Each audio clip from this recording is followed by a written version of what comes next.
Baliq burchdagilari, xush kelibsiz mening kanalimga. Sizlar bilan Sulviya va biz sizlar bilan 22-dekabrdan 28-dekabrgacha bo'lgan общая energiya tendensiyasini ko'rib chiqamiz va biz boshladik. Общая energetika, ogohlantirish va maslahat. Общая energetika keyingi hafta uchun shundan iboratki, siz ko'p ishlaysiz, lekin bir nimani o'zingiz o'sha narsaga vklad qilgan bo'lasiz. Lekin o'sha siz kutgan rezultat ololmasligingiz mumkin. O'shanga xafa bo'lmaslikni maslahat bergan bo'lardim.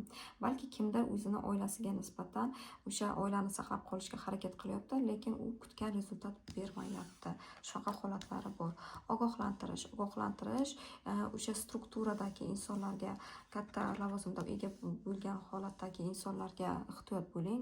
Chunki ular bilan sizda balki qanaqadir kelishmovchiliklar yuzaga kelgan bo'lsa, o'sha kishilardan balki sizni lavozimingizni ko'tarib berayotganini kutgan bo'lsangiz, boshlig'ingizdan ko'tarib bermayotgan bo'lsa, xafa bo'lmang.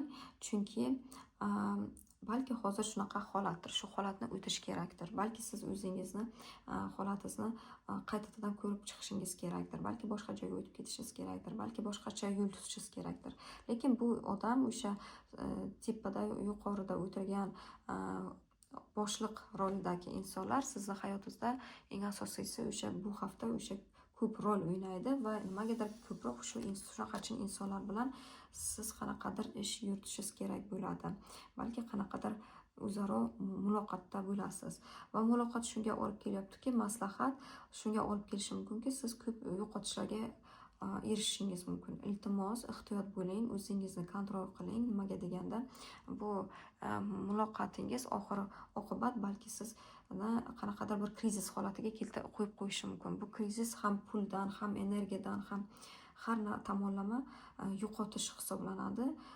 Lekin shuni bilingki, bu yo'qotishlar vaqtinchalik balki sizga shu holatni o'tish kerakdir.